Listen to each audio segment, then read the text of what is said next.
All right, what's up, everybody? It's Nick Davenport, aka Mr. Mental Muscle. And today on the Mental Muscle podcast, we have Johnny Dixon, but you may know him better as No Lab Coat Required. He has a YouTube channel that I stumbled across on a very popular video, but he has numerous videos covering all types of topics, teaching you things to get your mind right, as I always say. So, to start off, give a quick brief overview of what you do, who you are, and we can get right into this.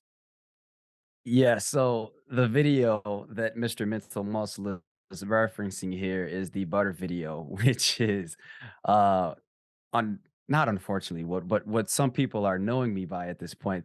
They're kind of like they're like the butter video. And it's so everybody has an opinion on that. And it can be controversial, it could be divisive. But the butter video, people reference it as that because it's like the big one on the channel. So it's a nice introduction into me, and I kind of have some literature in there at the start that kind of expounds upon like my mindset behind things. But essentially, I'm a huge lifelong learner, and I think that's why Nick and I kind of get um, we're on a similar plane in terms of that level of thinking because I can tell that he's a student first. I'm a student first.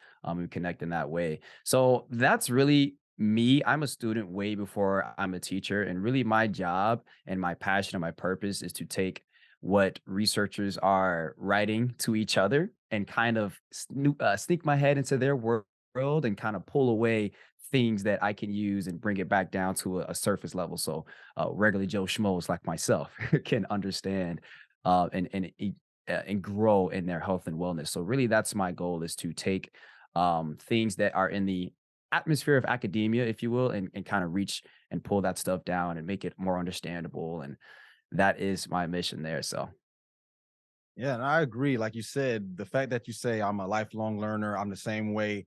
And you say on your channel, in your bio, it says that that's the greatest human illness is know-it-allism. Like, and I've seen that in my line of work because I'm in the psychological sciences. So I feel in that line of work, it's a lot of people who hear things, buzzwords, pop psychology. You talk about that a lot on your channel too, with like depression, anxiety. So that's another thing I liked about your work. So it's good that we have people out there. So that kind of segues to the first thing I want to bring up is your first video.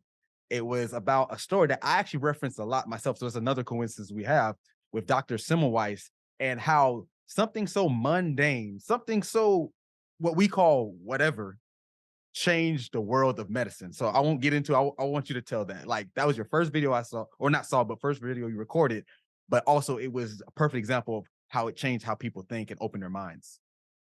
it was the ultimate example. And I think it's the like you said, I mean, you referenced it perfectly. So Inez Semmelweis was a practitioner, a physician, back in I can't remember the years exactly, but a very long time ago. I think And when I came 1850s or across something. this, yeah, yeah, definitely, yeah, probably 1850s. And he was a practitioner, physician, and he worked in a field with obviously other practitioners and physicians, and they would have these dealings, right? They had jobs, they had tasks as physicians. They performed surgeries, which you could imagine were probably a little bit more rough than what they currently are with our advanced technology. They perform surgeries, all kinds of procedures, and they're toying and messing with and experimenting and operating on the human body.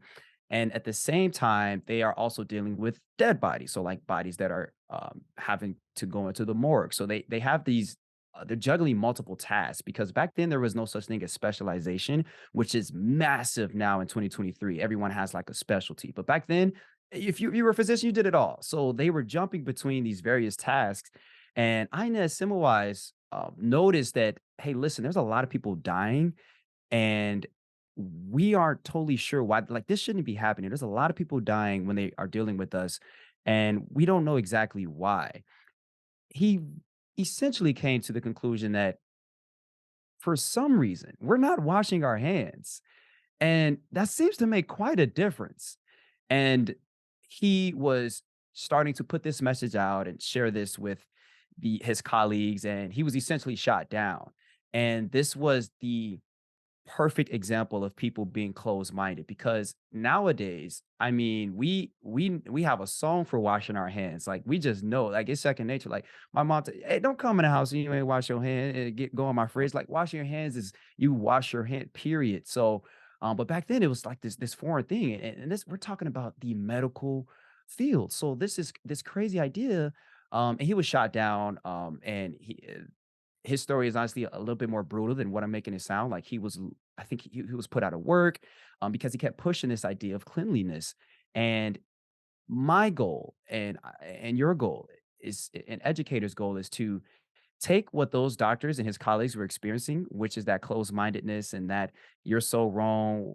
Why would we ever switch it? This has been working for us. Why would we? Of course, we're not killing people because our hands are dirty. That's not what it is. So it's like you're so closed off with your conclusions. Our goals as educators is to get people to get out of that as best and as welcoming as we can, as easy as we can, because that is a tragic story, and I'm happy that we can still kind of share that and reference it because you never know what kind of conclusion you can come to that can literally change the world.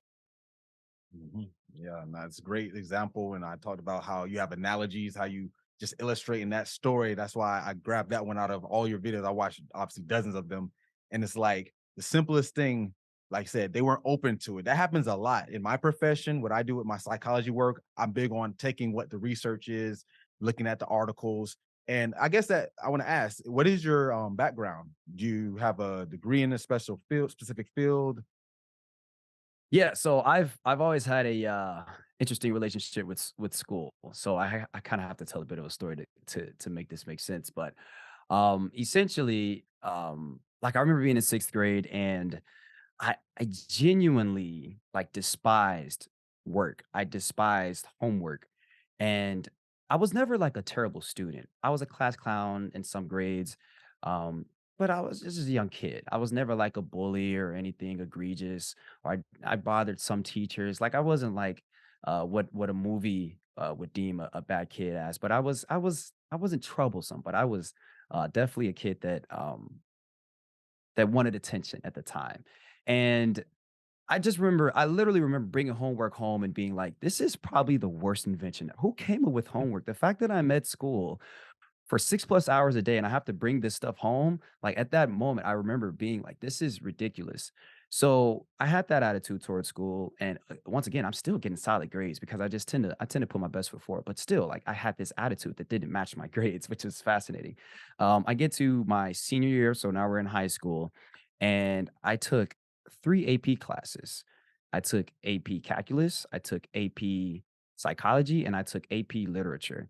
And for those that aren't familiar with AP, it stands for Advanced Placement. So they have a standardized test for all of these subjects that's going to take place near the end of the school year. And if you get a 3 out of 5, at least a 3 out of 5, the highest you can score is a 5, or I believe the highest you can score, it's either 5 or 6 you can score. Mhm. But if you get a 3, then you can get college credit. So for me, I remember my senior year being particularly very hard. Like I remember it I've been through college, but my senior year of school was my toughest year of education, period. And I remember taking a tutor job in 2017. And I was getting my results back from the AP classes. And I remember pulling up my phone, checking the scores. Finally, I took the standardized test. I got my scores back. Let's see what we got here. So I'm looking at, I got a 2 on AP Calculus. I'm like, well, AP Calc was a tough one. Okay, I don't get the credit. That's fine. I get a 2 on AP Literature. I'm like, oh, okay, that's really rough. And I get a 2 on AP Psychology, one below getting college credit in every single AP course that I took. And this was very, very upsetting. I remember texting my friends like the worst thing ever just happened. I just wasted my entire senior year doing advanced schooling for what reason? This was silly. I was extremely frustrated.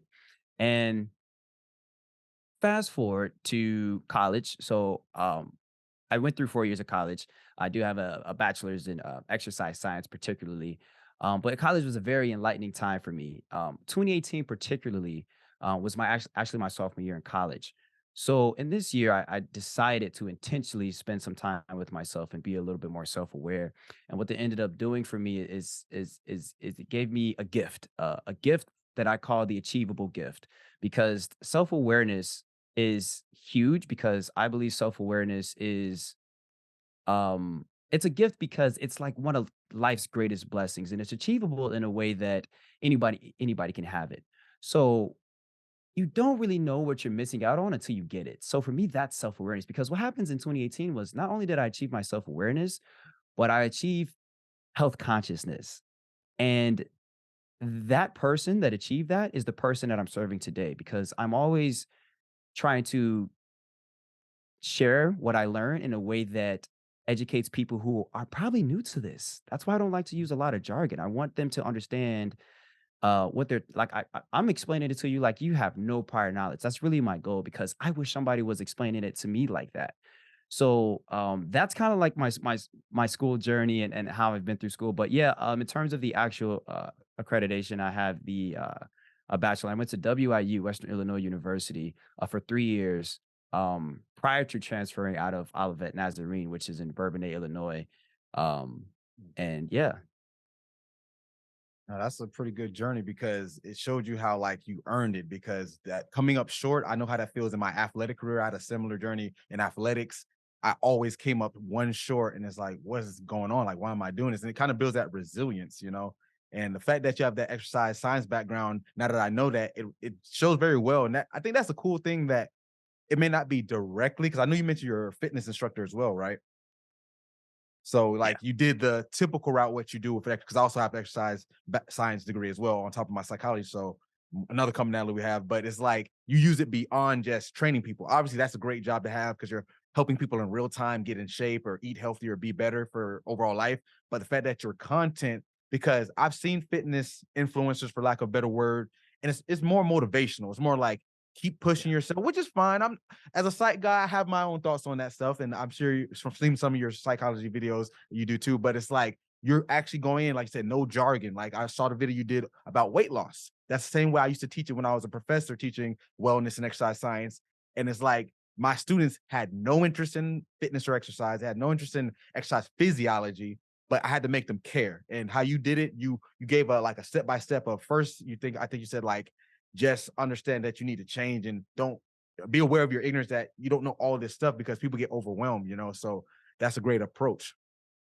yeah. They do get overwhelmed. And what's interesting about that is I had this interesting relationship with school going throughout, and I remember I was making these videos while in college, and I remember having a class with a friend of mine, and we were on our way out of class, and we were walking down the ramp out of class, and she goes, "Hey, Johnny, I really liked your last video.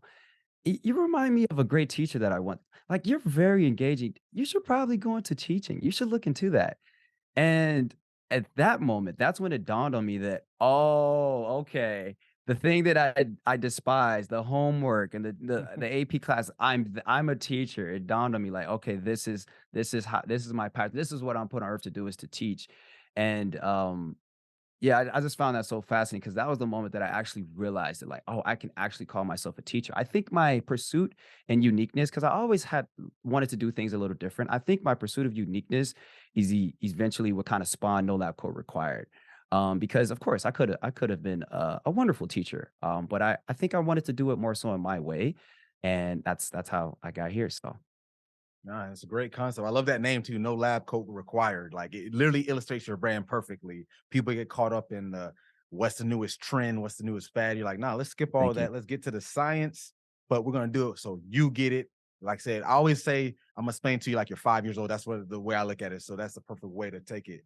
But going on to the psych board, because like this channel is not just for health and wellness, but definitely for mental health and mental performance. And you did numerous videos on these topics. You did one on social media. I saw you did one about having never had a bad day again. And I really like how you approach it. That title was very good. And it wasn't like clickbaity. It's like it says something like, okay, never have a bad day, but how do I do that?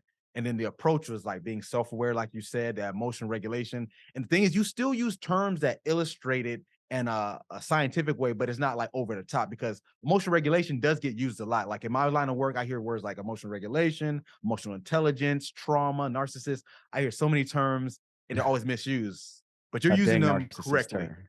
Yeah, it is just overwhelming. But going off of the emotion regulation and just the stress management type of things, you had an analogy. We talked about this off camera about how we're both big on using analogies to describe scenarios to make it more understandable. And you used one from a classic video game. It was Mario Kart, the blue shell analogy. Can you break that down? Because I love analogies, and it was for psychology and mental health, so it was right up my alley. So I would love you to illustrate that for us. Absolutely. Oh, that's so awesome. At first, I appreciate the words. Secondly, the blue shell analogy is something that I realized. I don't play a lot of Mario Kart, but I remember the good times when I did play a lot of Mario Kart. And I remember when someone would throw a blue shell, if I'm cruising in first place, it's upsetting because there's nothing you can do. A blue shell, for those that aren't familiar, the blue shell will come from whatever place is behind you. If they activate a blue shell, it's going to come up and it's going to essentially literally explode you. And you will go from first place usually down to somewhere further. And the blue shell, it's heat seeking, it's tracking, it's direct, and there's nothing you can do. The blue shell will always hit you if you're in first place. So I thought of this analogy because I was like, there's nothing you can do about that. What ends up happening is that I don't think I've ever got hit with the blue shell and just put my controller down and stop racing. So I'm thinking like that's a lot like what life gives you with your emotions. A lot of time you can't control your emotions. They're going to impact you and more so life is going to impact you. And emotions are really just coming from life happening to you. The thing that we have to understand is that we can't control life just as much as we can't control somebody behind us throwing a blue shell, but we can control our response. And just like we respond in Mario Kart to just keep driving, a lot of times we can translate that into life and decide to keep driving. No matter what place you end up in, if you keep putting the pedal down, you never know what you could still win that race. So I thought that was an awesome analogy that I thought of because that dang blue shell, man. Now it hit home, and I'm sure most people that were born at least by 1981 will relate to that because Yeah. I guess that's another thing with your channel that I like, that it resonates with a generation that it can go lower to kids probably under 21 and under, and people that's 35 and up, because you reach it in an entertaining way that it's fun and engaging, but you use references that most people will get. And I think that's where a lot of channels that are educational may miss the mark. You got those channels that are, they're more like by the book, lecture style. And I toggle between both. I have some where I'm more lecture style, but I have some where I'm more entertaining. And I try to jump between both. But it's like that relatability is key, because going back to when you were in school, right? You said you needed that attention. You had to fill it up with being a clown or joking around or getting in trouble, even though it was an extreme trouble. But you had to fill that void. And let's be real, that's a lot of kids these days. I work with kids with ADHD. I create programs for cognitive training for people with ADHD from all levels. And not to segue into just ADHD, but when you're getting taught something, who wants to be lectured and just told stuff versus saying, "Hey, you're a part of my conversation, or you're part of my lesson." And I think that's something missed on a Yeah. lot of, like, not just on YouTube education, but just education in schools in general. It is, it is. And the thing is, I can take that. I can actually be the person to sit down in the lecture. Because a lot of times I call myself a curator versus a creator sometimes, Mm. because what I'm doing is, like I said, I'm taking what these researchers are using in this very lofty jargon filled white paper language, and I'm taking it down and I'm curating bits and pieces from that. But I'm also curating stuff from people who are just on YouTube, literally posting their lectures, right? So a lot of times, in order for me to understand this topic enough to explain it on a general level, I have to kind of get down and dirty in the weeds with some of the people who are well more experienced than me in these particular fields. So that's why I always address this stuff as humbly as I can and say, listen, I'm a student first, because there are people with way more expertise. And you being one, right? If you were to post something about a particular condition or a particular way that people address their fitness or anything like that, and you post like a lecture on that, I can essentially go to your lecture, take out bits and pieces, spin it in a way, find some research or check the research that you used and kind of find a different amounts of that from different people and kind of put it all in one for someone to be able to make that connection for themselves, because that work is still valuable. The lectures are still valuable because there's people like me that need that, right? So I think there's a place for both, and that's the beautiful part of it. And what I ended up learning about myself with that kind of period of self-awareness I was going through in college is that I al I remember my senior year being tough, because my senior year in, high school particularly being tough because I wasn't getting it in class. I just didn't get it. And what I did in college that was different was that I still didn't get it, but I would take my work out of lecture, I would go to the library, I would put my phone on do not disturb, I would sit down and I would make myself get it. And I think that developed my style of teaching because I was so focused on trying to make it make sense for myself. Because you get into a lecture and the professors, this is like the third or fourth class of the day, and it's just you're not always there. So they can be a little, and plus they have their own jargon as well. So it's like it's hard to be there in the moment and actually learn. So I force myself to do that outside of lecture. And what I learned is that the way that I'm teaching myself, I can translate that and try to help others with that as well. So I developed that style from sitting in those lectures and realizing there's something I could do that's better than this. So yeah. You're like a translator. But Absolutely. so going back, because we mentioned it first, that's how I found you, the butter video. So let's break that down because let's give a preface. Everyone hears all types of fitness and health myths, or maybe if you don't know it's a myth, you might think it's law. Like one that was pretty famous as well. I don't know if you did a video about this, is about eggs being bad for you. That's a big one. Butter's in there. So one, what made you get into like saying, let me attack, or this specific video, let me attack this myth head on, because this one did way more numbers. Like obviously you have videos with hundreds of thousands of views, but this one did, I think, 3 million. So what do you think? Like, how did you go about this? And like it, like I said, hooked me in, and then I had to keep watching. But it's like, let's talk about what went into that video, why did it get popular, you think, and then why is butter misconceived? Because this is a representation of like why people usually don't achieve their goals, because they're fed these like marketing lies. And you made a video about that I saw too. So there's so much that video can represent. So yeah, let's talk about that. I'm happy that the butter video was the one because like you said, it's so much that that it kind of encompasses. And I was like, I really want as many people to get this as possible. So I'm happy that that was like my biggest one. Um, the butter thing is everybody has an opinion on butter. Everyone has an opinion on butter. So of course, they are going to kind of come into this video with their own um conception of butter already or perception of butter or their own opinion. And for me, I start the video off how most people probably wouldn't. Most people are gonna start the video off, and you can tell what boat they're in kinda immediately, like, "Oh, this guy's pro butter, this guy's anti-butter." But what I wanted to do is get everybody to lower their shoulders, put your guard down, let's address this from the top and go down from there. And I think that's why it worked, and I think that's why I had such great mass appeal with because people were realizing that this isn't a guy who's just sharing his opinion. This is a guy who's taking as much research as he can get and kind of breaking down the actual story. And the truth is, butter is divisive. I don't know if that video like converts people over, but I'm a big I'm a big proponent of giving people context and insight. So a lot of times, you a lot of people are struggling with I heard health, which is essentially health that's based on things that people heard. So I heard this is good for you. Oh, I heard cholesterol has eggs have too much cholesterol. I heard that's bad for you. Oh, I heard butter does this in your arteries. And it's this I heard this, I heard that. And that's kind of a plague in itself for people who for all of us because we all need to learn more.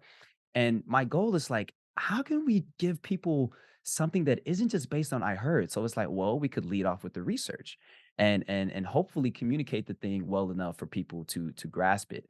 So for me, that's what the goal with the butter video was. And I think that's why it did so well. Now the algorithm definitely showed you some love there. But you won me over, really. Absolutely.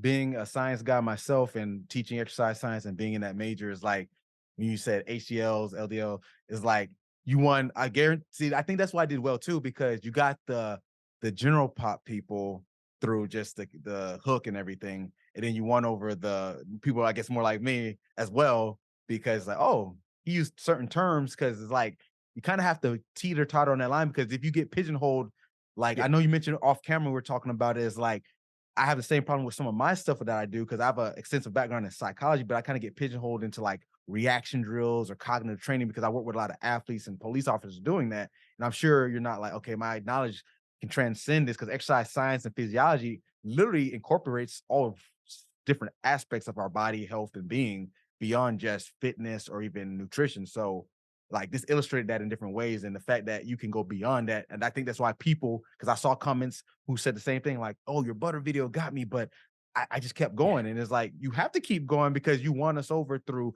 the knowledge. Like I can't illustrate that. I know I said it like 8 times on this podcast, but it's like when you say the know-it-allism, like that is a plague. I agree because when I taught, I had a student actually. She wore a waist trainer, and I don't tell anyone what to do, but she asked my 2 cents. So once you ask my 2 cents, that's free reign, right? So I said, you know what? Yeah. It's not going to help you burn any more calories, but it makes me sweat. Yes, that's water weight that's underneath your skin, subcutaneous water. You'll lose that. Fine. But guess what? You're going to eat and drink and it's going to come back. And she broke it down because in my class, I'm big on if it's wrong, I'm fine with that. But explain to me how you got there. What was your rationale? Because maybe your rationale made sense and you just messed up somewhere. So she gave the rationale and she said that the waist trainer, since it centers your waist, it squeezes your organs, true. And this was her reasoning. I tried not to laugh because obviously I'm in the position of being a teacher, but everyone else did because she said it keeps the waist tight in the stomach so less food can get in. So I'm like, is it like a O-band surgery? Basically, you're trying to. She kind of like used that logic. So while everyone's laughing, I'm like, you know what? I'm not mad at you. You're wrong, but I see what got you there. And I told all my students, don't ever. I gave her props because she was brave to go one against me. And I'm like, I don't know everything. I tell them, Google me right now. That's the beauty of being in the 21st century. If you don't believe, I know other Yeah. teachers might not do this, but I said, if you can Google it and I misspoke, I was happily accepted because I think with Socrates, I only know that I don't know. There's some things, like you said That's so before, you can't refreshing. cover everything. So I don't see. Matter of fact, I know I'm on a little tirade too, so I'll let you get back to you. But do you think how does that affect us?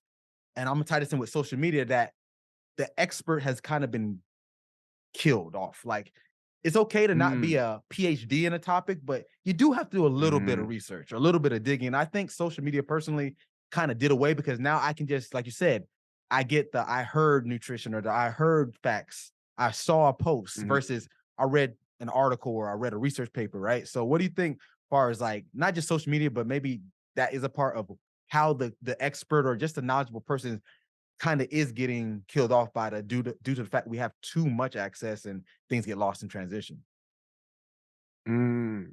Um, I am enjoying this conversation. Hey, let's get The it. the the social media is a conundrum, man. It's a new variable, a new factor that we have to put into consideration in society because society is not the same as it was prior to 2012 when social media kind of started to blow up.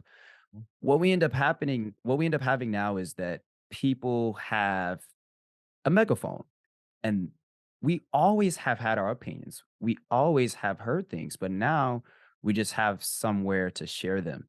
And what you end up seeing is crazy headlines or crazy statements. You notice that the things that go the most viral are the things that are said in the most definitive manner. So what do I mean by that? If you say something like, "Hey, I was doing some research and I have some thoughts about eggs," and they probably are a little bit misconceived. If you say that, or if you say something like, if you say that and you contrast that with somebody posting, "Listen, man, I just had eggs. I got the stomach flu. This stuff is the worst thing ever. I heard that this doctor said he doesn't recommend eggs. Eggs are trash." Like that post is probably going to get a little bit more traffic than the one prior, and people kind of um, are attracted to the division in a way, the negativity in a way.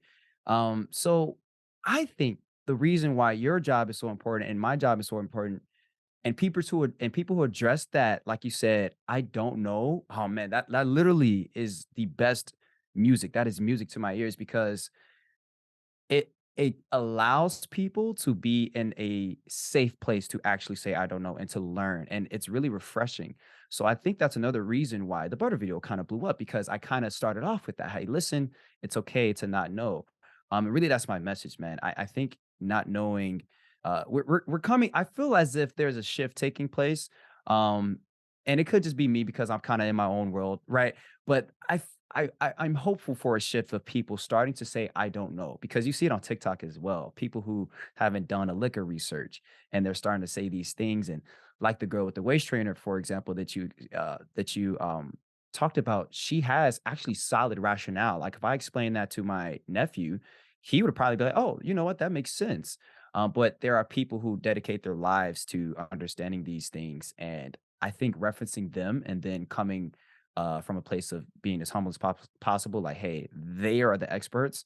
Um, I'm just sharing the message the best way that I can, and kind of being clear and transparent about that is really helpful. So um, I think it's really refreshing because social media is just everybody has a voice, and it's hard to know what the validity is behind because now you have the problems with fake news, and we're trying to figure out what is even AI doing in all of this. Like, who, where do you find this stuff? So I think there's gems of people like yourself and myself who are willing to say, "Hey, listen, I've done the best work that I can do on this subject matter, and I still have not shut the door on my conclusion. It's still eased open because there's always more to learn."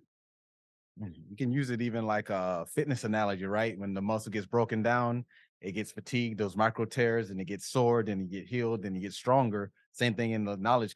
Like you only can learn what we learn because someone did it wrong, got proven wrong, and we had to rebuild and get back. So I guess Fascinating. that's my analogy right there on the spot. Quick Yeah. thinking, right? But yeah, Yeah. so like this conversation is very interesting because we're two individuals who both agree that you got to learn more and know more. And I think we made it our life's work to a degree because YouTube creation, I guess we can get into this because I have numerous people I know who, like me, my following on YouTube, I'm just getting started on there. On Instagram's a little bit better.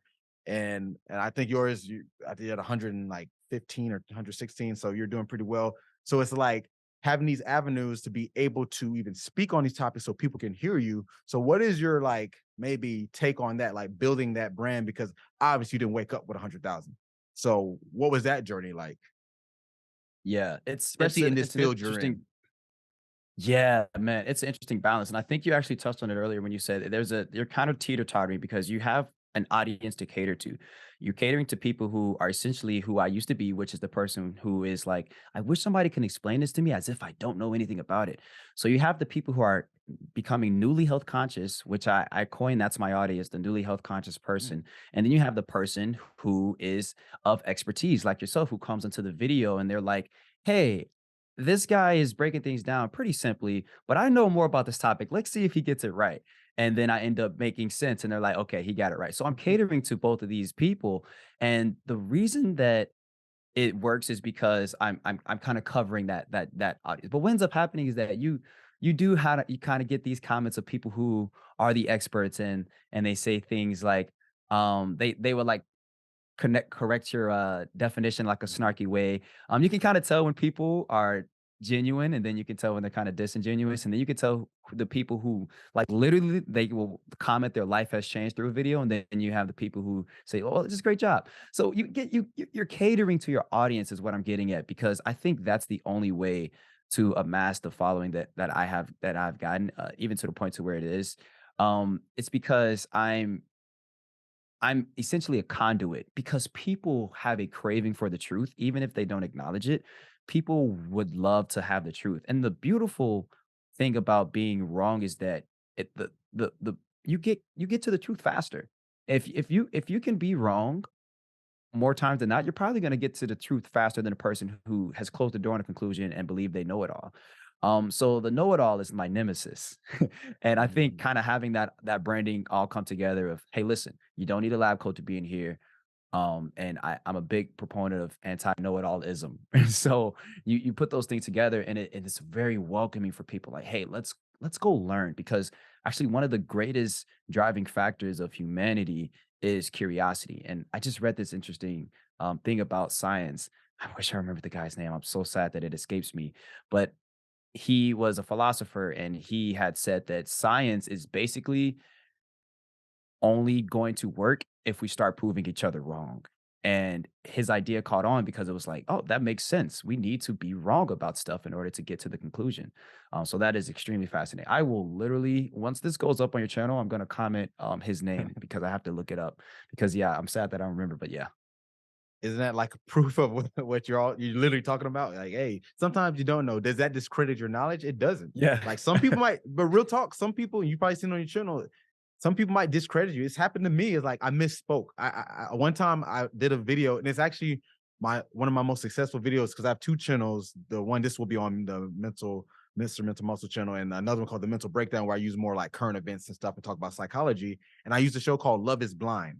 So this show, I watch it with my girl, and it's like a bunch of couples going at it. And I said, there's some signs of like I can explain the stress adaptation and CBT therapy in this episode. And I did, and it got like 90,000 views. So for me, that was at that point, my biggest video after that was 30, and I averaged maybe like a few hundred. So good for me.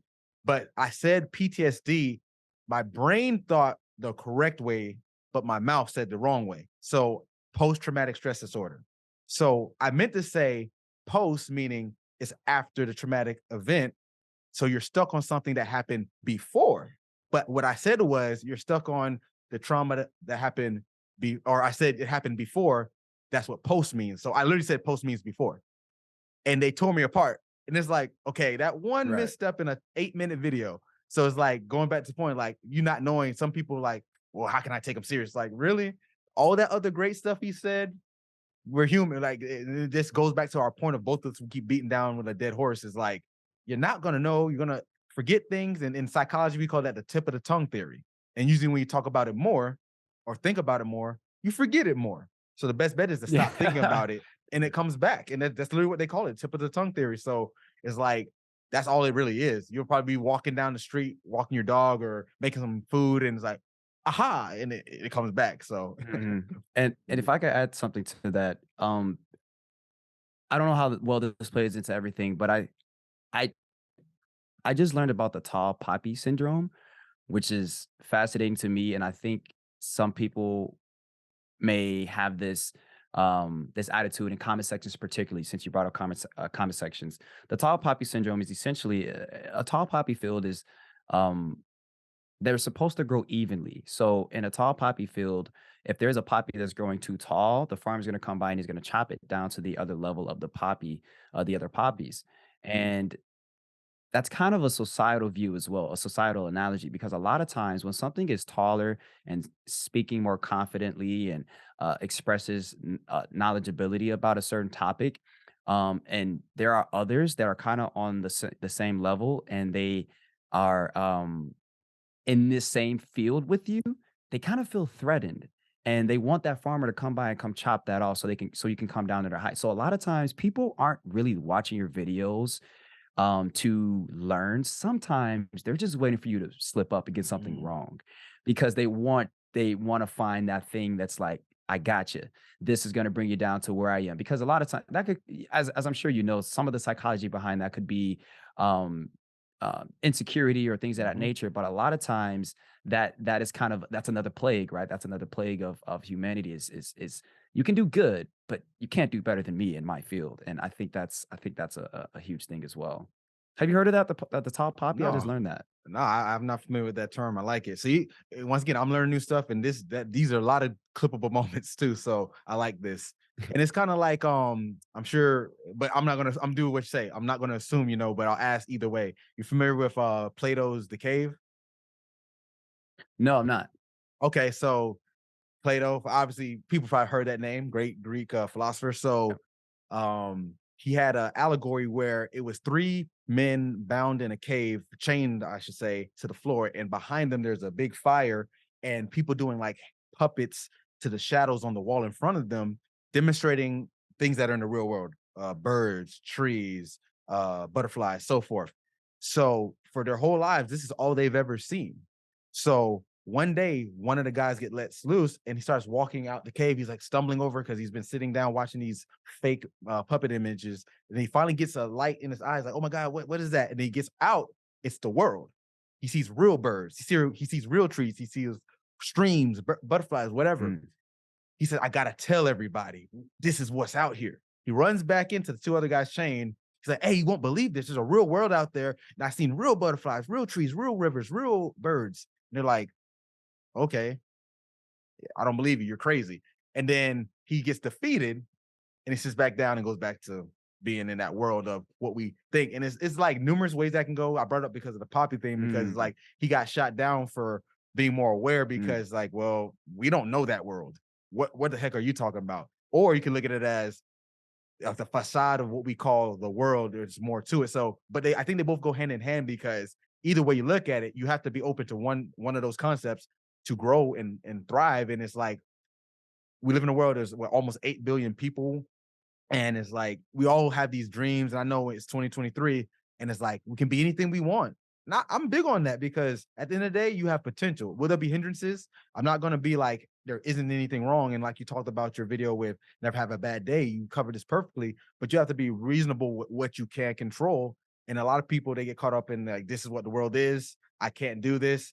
But we have the standard of I want to be whether it's $1 million house or fancy cars, lavish lifestyle, and I think that goes to segue into another topic, like maybe that's where that anxiety and that depression comes in. So we can jump into that. So what are your thoughts on not necessarily what I just said, but just anxiety, depression, mental health? Because comparison's a part of it, the new world, like you said this perfectly, and I believe that. And I actually have a concept I call there's no more saber-toothed tigers because the ancient world has a lot of adaptations that are still relevant, like the stress response and things like that. But we don't have the ancient world stressors. Therefore, we have to fill that void, and we're neurologically wired to adapt to that stuff, but it ain't there anymore. So that's why I say there's no more saber-tooth tigers. Mm, But what is your take? mm. Why are we stressing? Like, I want to hear you because you have some good points in your video. So I want the people to know what you think on that. Why are we stressing more, Y worried more, depressed more? Man, that I was so fired up about my generation particularly and the generation coming up under me, and then the generation coming up under them because they're gonna have it pretty rough when social media is, uh I don't even know because Apple just came out with this thing that's on their face and social media. They're like literally in I don't know. It's crazy. Apple Vision Pro, it's called. It's just it's a crazy world they're gonna get into. But I was so fascinated and I felt so compelled to actually talk about social media because it encompasses wellness. And the reason it's such a big deal for my generation is because we came up with it and the generation under me are going to come up with it. The thing that I think a lot of, like you said, a lot of people talk about the emotion regulation, which I believe is a huge piece of the conversation. And if you lack the self awareness and you kind of jump into the field, you're catapulted in the field of social media and you don't have the tools or the language, that can really mess you up. Because what's happening when you're scrolling on social media is, as we know, we're scrolling, hey, we're seeing the highlights of people's lives. And that's going to it's going to, of course, elicit some amount of comparison, which is actually natural. It's very normal for humans to compare themselves. It's something that we probably wish we didn't do, but it's normal. The problem is that humans just started comparing themselves every 5 seconds with a different person posting their highlights. That just started happening. So we aren't totally sure how to go about that, but we've always kind of looked at our neighbor and said, "Hey, I don't know, I kind of want it." So that's normal. Um, Handling that is really the what makes the difference. And what ends up happening is that's a massive piece of the conversation. But I also believe it has a lot to do with simply the idea of time management because what scrolling does is it literally takes time away from you living your ideal life because a lot of people have this vision of what they want their life to be. And sometimes when you're on social media, I think the average this is a second so I wanna say this is a secondhand stat. I did hear this, so I didn't look this up. But I heard that the average person spends somewhere around 3 hours on social media. And to me, that is absolutely mind blowing.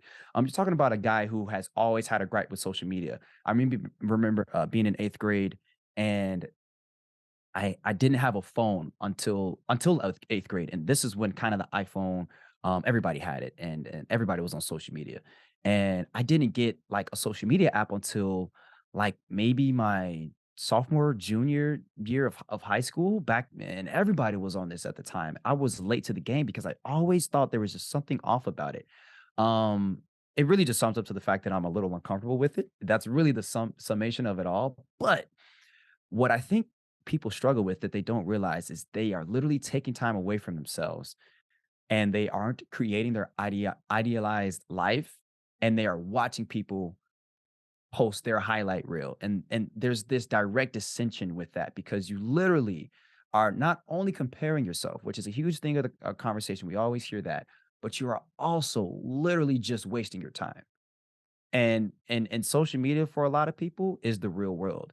You don't understand how much you cherish like your family and your friends, and you, once you step away from social media, like when you step away from social media, you realize that you can actually go without it. It's a strange concept, but you can actually go without it, and you realize what's really important to you. So I think my generation, and then my generation coming up under me have a unique struggle with that, but really it's all humanity at this point, as we know, because social media is massive, and TikTok is growing to be one of the biggest platforms of them all, and TikTok is literally an algorithm that's serving you something based on what you've previously engaged with, and and you're literally in your own ecosystem, and Mhm. we don't understand the repercussions of this totally yet, but we're starting to put language behind it, which is good. But I think a big struggle, like I said, is the comparison and that time management.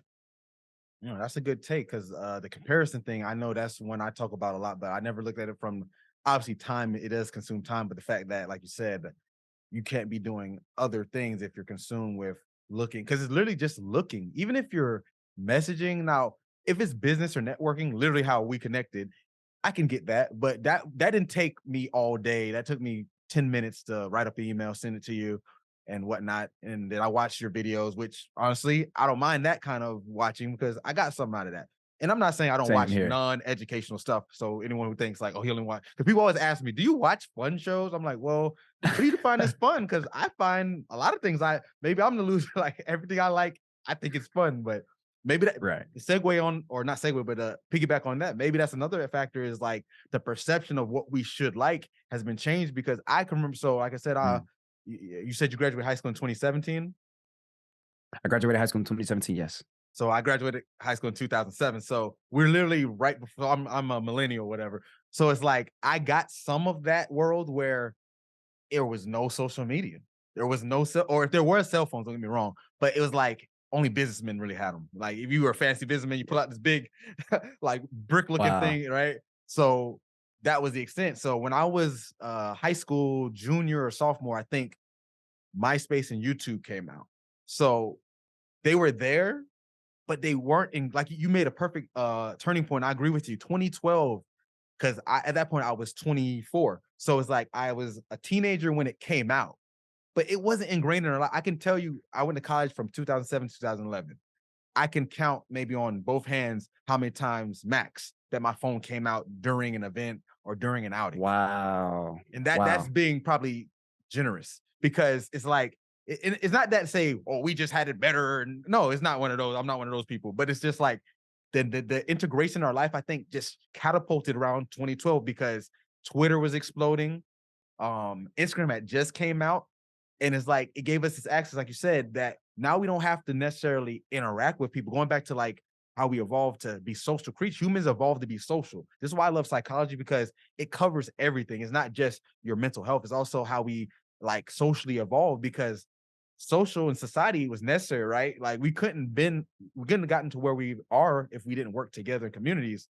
So it's like now social media, ironically, takes that away because I joke with my brother's a little bit So younger, ironic. but I say to him, yeah, like most people probably 20 and under will never really know how it feels to like really get to know like someone they're dating without any social media interference. Think about that because I recall having to call a girl's house and saying, "Hey, is Lisa home?" And her dad, "Who's this? This is Nick. Who's Yeah. Nick?" And I hang up scared. Now I can literally text the girl on Instagram or DM or whatever, and it's like I can come off as anyone I want because I could Google something smooth. Or even with AI, you could literally send messages and you can edit it to make it sound Crazy. better. And I'm not saying it's a bad, I think that's a double-edged sword where we are with technology and social media Mhm. because it's great. How are we able to convey messages across the world instantly that's scientific or even life-saving like medicine and stuff? Great. Or even just like if I haven't seen my family in months, I could FaceTime them. But when it gets to the point where this is all the things we do to communicate, like Mm. I'm guilty of this. I can say, I don't know about you if you can say, I've actually like when I was single, dated girls or not dated, but led up to dating girls, and it didn't go anywhere. It was just texting back and forth. And I'm like, huh, I have no idea how their voice sounds. And I'm like, that was weird. I'm like, I had Yep. to get off those apps because that was just weird to me because Yep. that's not normal. Like it's not bad. It's just not how we were wired, I guess. But that's my rant on that. Yeah, man, it's so fascinating. I'm like you said, psychology encompasses it all, and it's so fascinating, man, because there's a generational response that's different as well. Um, there's this term called Riz, which I just learned, and it's kind of crazy because it's short for I just learned charisma, it too. and it yeah, What? What? and I kids are had no using this. idea. I had no idea that's what it meant. Wow, you Yeah, blew no, my yeah, mind it's today. short for charisma.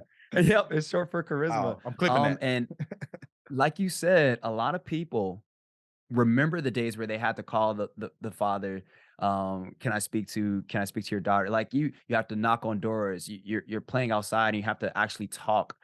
And you are naturally growing socially that way because you are practicing socialness. So, like you said, it's ironic with social media because you are in a space where it's literally called social media, and you probably are the least social version of yourself when you're on it. So what's fascinating is that the reason that they are fascinated with the kids are calling it Riz, the younger generation are calling it Riz is because like charisma is this thing now. Like charisma probably shouldn't be a thing. We should all have a degree of charisma. Like, of course, we have some people who are a little bit more shy or introverted or extroverted or whatever, but charisma should not be like this praise thing. Like, of course, it's like cool, but I thought it was very fascinating. I truly do believe that term came about to be because we look at our social ability. We look at it differently, especially the generation coming up behind us. So it's like you said, it's a double edged sword because we get so much value out of it and so much connection in a intentional and meaningful way. Like we can literally talk to people across the world. Like that's incredible. Um, but in a lot of ways, it can literally just waste your time. Mhm. So, like you said, double-edged sword, man, it's fascinating. All right. So I want to ask something before we wrap up. So there was one of your videos. I think it also was on that video about never have a bad day.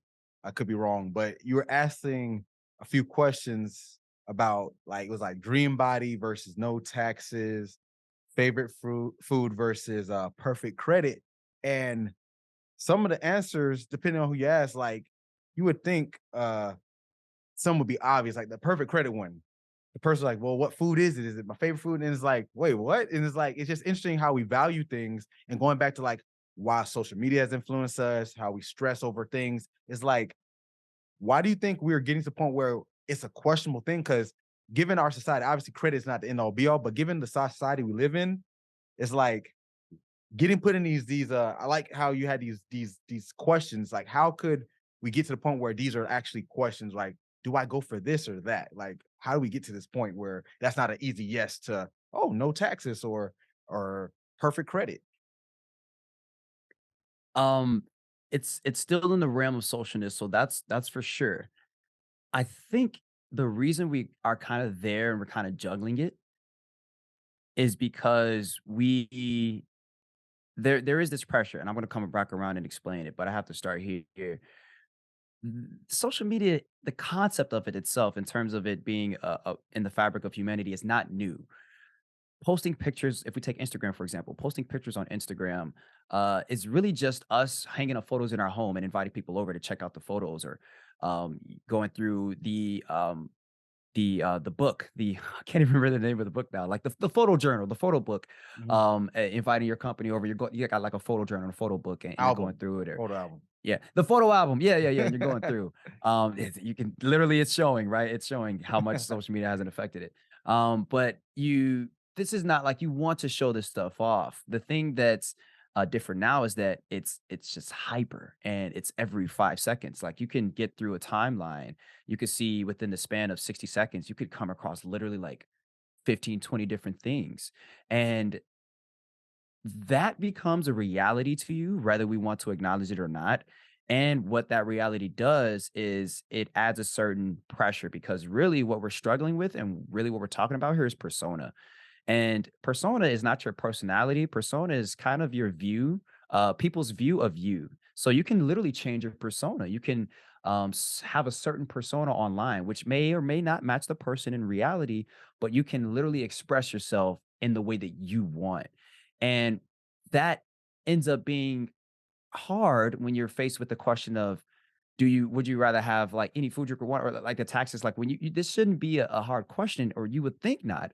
But when you think about like the social benefits of having a nice body versus having like a good tax, I can't remember the exact questions I asked, but when you think about it, there's the social aspect that makes me say, hey, I actually do want this, but what I had to actually learn for myself, and what I think a lot of people have to ask themselves is, am I doing this for me, or is this something that I would do even if I couldn't show it to anyone else? So it's wrestling with that. It's wrestling with that because that at the end of the day, if you're working and you're doing things and you're performing based on building your persona to post, then I think that's a detriment. I literally know people who would decline a trip or decline somewhere if they couldn't bring their phone because they know they want to take the pictures and share it, right? So it's literally like I know people who would not do something because they couldn't share it, right? And you get this attitude about it, and that for me is very disheartening. Like I said, I always had a gripe with social media. I remember back in college, quick story. In my freshman year of college, this was I found my circle, I found my group. We would have dinner in the cafeteria in the same spot at the same time. And I I kind of had this disdain about phones. I literally at the time I actually wrote a paper on it for one of my classes. And I think I had like a speech on the advancement of technology. I always had an opinion about it, and I was always skeptical of it.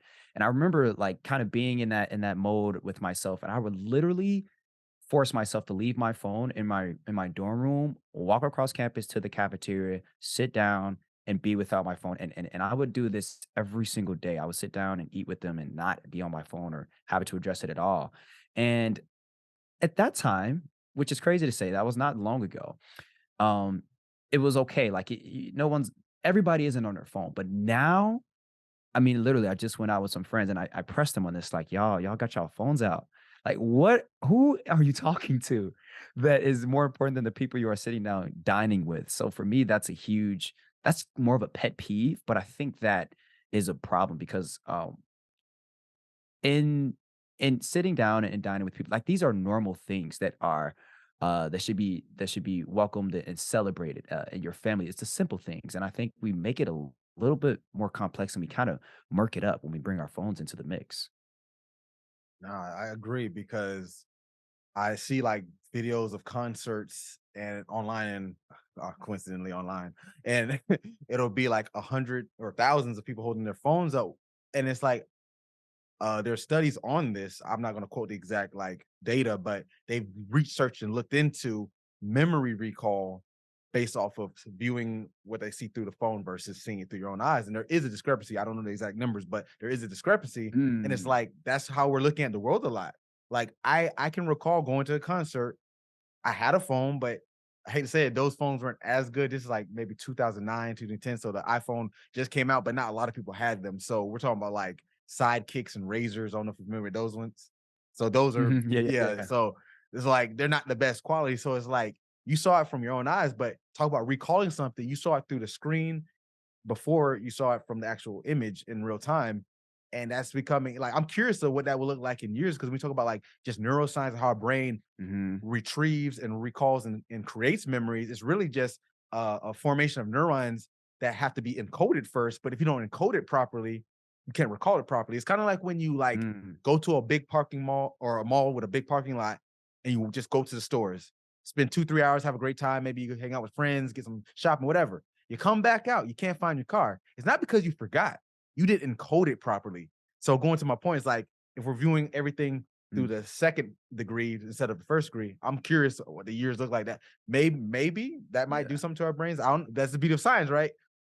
Yeah, I'm sure there's things on You this and don't we know. might see in 20, 30 years because modern cell phones have only been around since like you said the first iPhone was like '08, '09, so only 14 years. So we're yet to see Mm. the full ramifications of how having smartphones that not only just distract us mentally, but actually have there's physiological aspects of our brain adapting. Matter of fact, going to another point with the phones, have you heard of phantom phone syndrome? Yes. Oh yeah, so like people who don't know about that is when your phone you think it vibrated or rang and you check it periodically, and that's like a form of like say operant conditioning, right? Because it's like a Mm. like when you go to a slot machine, you pull it and you hope you win, you hope you win. It's like you're checking for the win, and there's nothing there. You check it again, there's nothing there. And it's like our Yeah. brains literally have been wired. So that's something that is not in the DSM-5 yet, but I'm curious if that becomes a diagnosable disorder in the next 15, 20 years, Wow. because it may not be that detrimental to your life, but let's imagine to a point like maybe like a drug addiction has not same but similar ramifications when you like it deteriorates your quality of life. Now, maybe just checking Yeah. your pocket every 2 seconds isn't going to deteriorate you, but maybe it gets to a point where it does. So that's the beauty of like say science. We don't know. Maybe in 10, 20 years we'll figure out more. Maybe we'll be able to stunt it. There's actually apps. I have an associate who's building an app that fights it, and it's like time controlled. There's nothing deep, but it's to combat that. So Yeah. I hate to We need say it, as it many probably tools as we can get. but I hate to say it, those tools might not get the full light of day because there's powers that be that wouldn't want that. Because if I'm not on my phone, I can't buy stuff. But let's not go down that can of worms, right? But before we wrap it, I want to take all your Saturday or Friday evening. But I always like to close out every episode, leaving the audience with two things. Two that it could be in your case, it could be a lot because you educate a lot of different subjects, but two things that they can take home with them right now that will impact their performance, whether it be mentally, physically, holistically, whatever it is. Two things, leave them with that, and we'll close it out.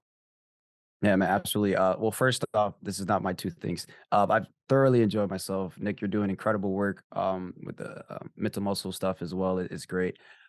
This was super Thank fun. you. You're definitely gonna have to have me on again. Your attitude toward it is what makes all the difference.